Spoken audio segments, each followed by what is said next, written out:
Hey, this is Willoughby from Indie 1023, and here we are at the Indie 1023 Performance Studio, welcoming once again our good friends Kiltro.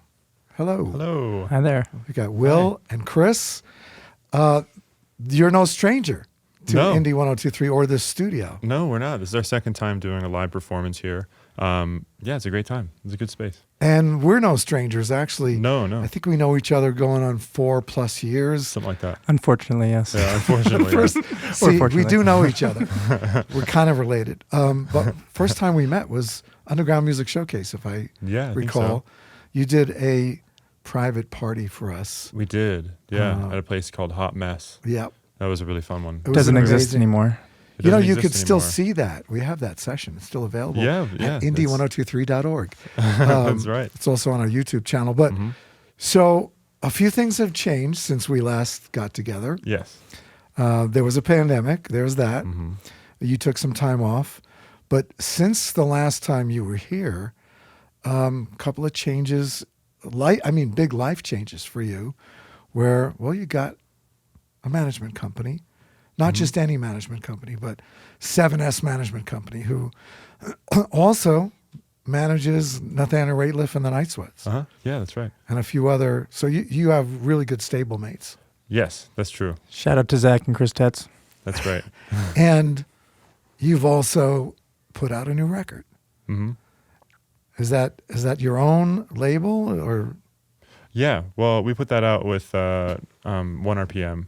Who we just signed with. Another big life change. Yeah, Congratulations. They've been super helpful. It's been really nice. We've just put that out June 2nd. So it's been a little over a month now.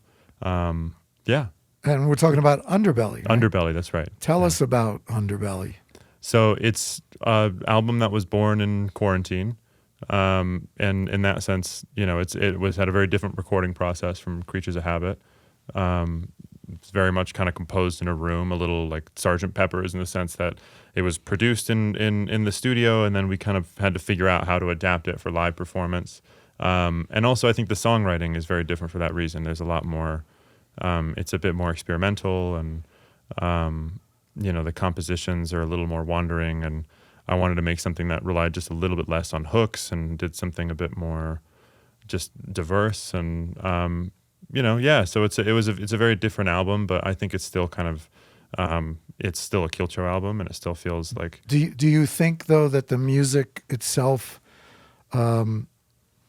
was born out of, I don't want to say boredom, but born out of like the craziness of being shut in during such a long time? Absolutely. I think idleness is a big part of it, because I think what happened was, we had a couple tours canceled, and all of a sudden, everything stopped, and I was just in my house. And so the early compositions were very much born out of a sense of just, trying to express a lot of kind of internal noise in the absence of anything actually happening, in my day-to-day life. And so in that sense, I think it's a lot more of an introspective album and a lot more exploratory of a, I think there's a more personal quality to it. I think Creatures of Habit, our first album, was a lot more about stories and different perspectives of people living in the same kind of real, unreal location. Whereas Underbelly is much more an internal landscape, I think. Did you let Will in the house at all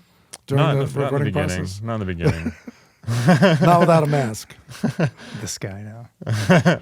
No, but eventually, I mean, we definitely formed our little COVID pod. But I think from the lyrics to some of the themes of the pandemic, all that's kind of showing in the album a little bit, especially like some samples, and more creative ways to express what it means to be making an album during the pandemic. I mean, there's a pretty consistent theme of weird affected voices, almost like the noise that's screaming in the back of your head that suddenly plays throughout the rest of the album. So there are little things like that where you can kind of see where our heads are at during this time. So I'm not the only one that hears those. You're not the only one with the voices. But you're able to express it artistically. I am not. Yeah, exactly. Truth be told, normally when we do interviews here, at least when I do interviews, I do a lot of research and I do a lot of prep. And for this interview, I was like, nope, I don't need to know a thing. Just Sounds like you skimping. I'm skimping only because We've known each other, like I said, 4 years. And every time I see you and we hang out, I really feel like part of a family here. Yeah, you know us. Well, you guys have been so, and it's not just with me, but I noticed that you're very, very open and inviting to people, strangers at shows. And that's really important when you're, I don't want to call you a baby band because I think you're beyond that now. But when you're just getting started, especially, out of Denver, Colorado, I've always seen you open yourself up to your audiences and your fans and things like that. And now, as much as I hate to say that we share you, it's great for you because obviously one of the most important things for an artist's career is growth and then sharing with the rest of the world. So we have been a little selfish up until this new record, and you've been touring everywhere, right? You've been in Europe. No, not Europe. Not yet. Hopefully soon. So where is the tour taking you Just so far? the States. Yeah, we're just doing kind of a full United States sort of run. We just did the East Coast for about 3.5 weeks. But also wanted to say that we're so indebted to Indie 102.3 as well, because you guys helped us out so much in the beginning. And that may have been the sweetest thing you've ever said to us. I really appreciate that. We really appreciate y'all here, for real. Well, we appreciate you as well. Yeah. When bands recognize the start of their career and stay humble, it's great to see that. You guys have always been very humble, and that will take you far. That will take you, long. Now, you used to tour in South America, right? We went to South America and did a sort of short tour down there where we played some shows. We were originally on another band's as an opener, and then they kind of bailed on us after we had landed in Chile. So we had to put together a bunch of last minute stuff, but it ended up being really lovely because we went to Valparaiso, which is where I used to live in Chile, and we played on this like beautiful staircase with a view of the ocean, and it was outside, and people just were showing up, and it was awesome. It was not as nice as Red Rocks, though. No. But I mean, you play one note over there, and people start dancing, having a good time. Yeah. I mean, that's just very much ingrained, which is cool. What is the one thing that you can't wait to happen for you? God, I mean, there's certain things, but they sound a little bit like probably not. It'd be nice to have a tour bus. That would be incredible. I love the van and the experiences we have in the van, but that might be nice, But you got to sit on each other's laps, and it's crowded. Yeah. But I like that. Yeah, no, Will loves that. Yeah, he likes to sit. Well, the family is growing a little bit, so maybe you're going to outgrow the van into a bus because you've added a new member of the band who's sitting right. Right. No, he's left. Not there. Yeah, he left. Yeah, he's but tell us about the new member. That's of Kiltro. Fez Garcia. Yeah. And he's a drummer, and he's fantastic. So we have 2 percussionists now. Love you, Fez. Michael DiVincenzi and Fez, and the 2 of them are amazing. It's like so nice having the double drummers. I never have to worry about how the momentum of the song is going because they always sort of fill in those spaces and do interesting things. And both of them like kind of weird, kind of odd polyrhythmic things as well. And so I think that adds a lot of character to the music, and it's wonderful. I wouldn't trade it. And Fez has been playing around the Denver music scene for a long time, and he actually owned the Sidewinder, which was the bar that predates Globe Hall. Well, he ran it, yeah. Yeah, and so he was in charge of that, putting music on, so a bunch of friends and stuff all knew him from there, and so our paths crossing seemed like an inevitability, just because Denver's small and all the people that are playing there. And he worked with Michael, right? And he worked with Michael at Ramen. Well, there is the saying that you're not really a Denver musician unless you're in at least 5 projects. Exactly. Right. Yeah. So how many are you in, Will? So this is it. I mean, Kiltro is, as I like to say, on the cusp. Thank you. You're lining up your ducks. You've got a team now. You've got a great management team. Mm-hmm. You've got this label. Congratulations on that. The touring, you're getting that under your belt as well. So, I mean, the sky's the limit. And it's not often when we see a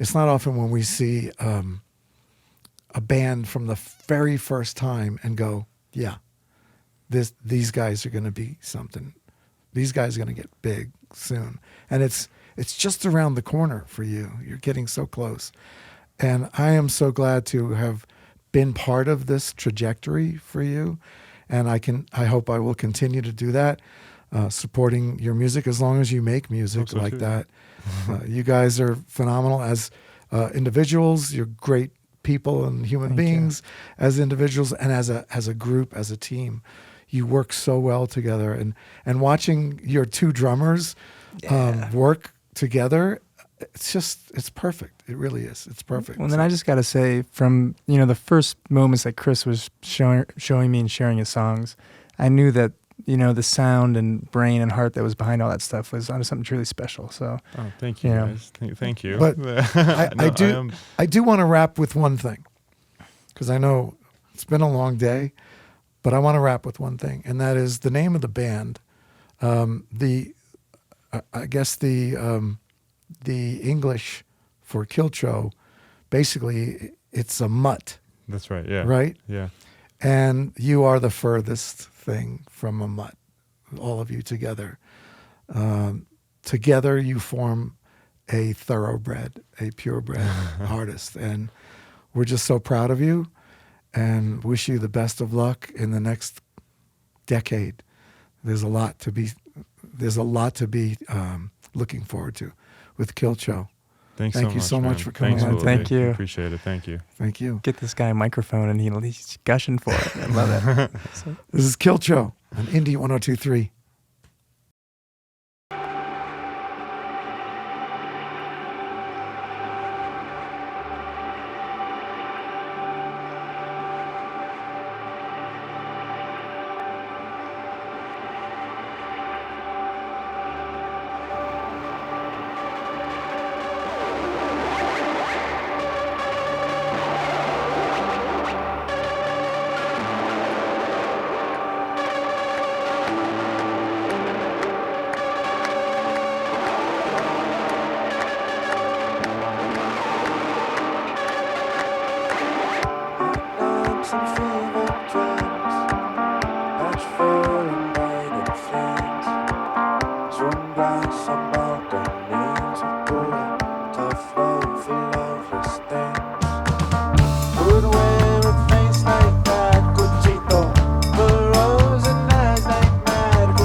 On me, I've got choruses, scrap finds and piecemeal friends.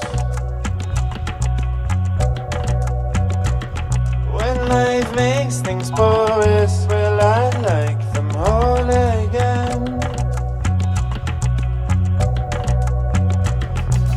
Fixations, use all your clothes, these are the likes of a man that takes what he owns. Goes where he lies, follows you home. These are the likes of a calm that takes what it owns.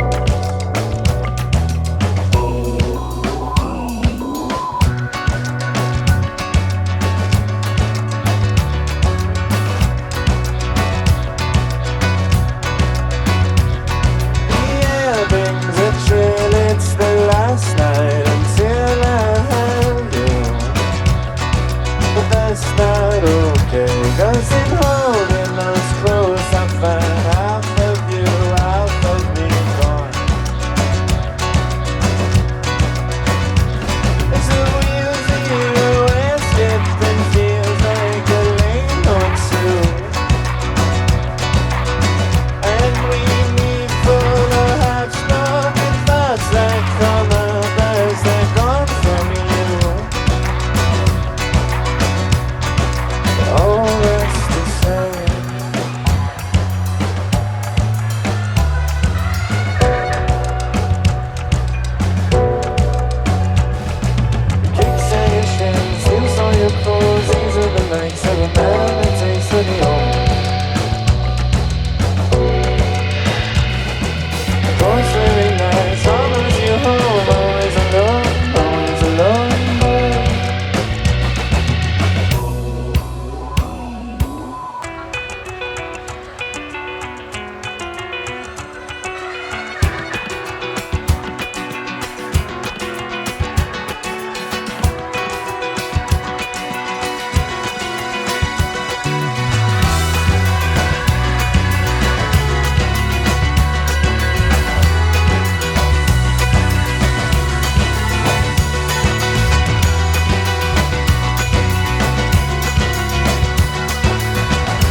feels so cold out here.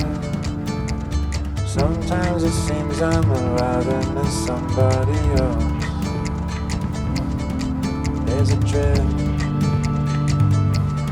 like a ghost rhythm. If you're quiet, I'm certain you'll hear it yourself. Don't disappear, darling. These are days where I'm waiting and wondering about what happens next. I got time, and it's freely given. All those curious thoughts that collect on the shelf. There's a boy who stalks these halls you never leave. And when he talks a lot, always bubbles things. And there's a man who runs the show you never see.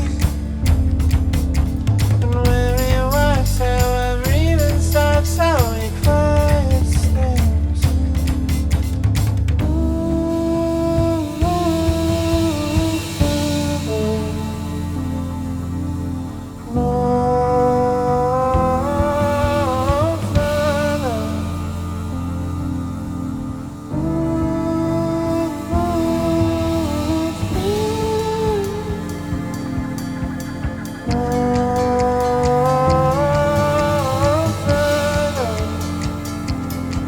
It's the hard and still weather. Do you break by the hammer or ring like a bell? In a fit, in a soft racket. All those lines are just words that were spoken by somebody else. And boy, you stalk these halls you never leave. But when you talk a lot, always about things. And there's a man who runs the show you never see. And where he was, how everything stops, how he quiets things. I just don't know what you want from me. Someone to know you, someone to know you. And that's right, but I just have to know everything. Someone to see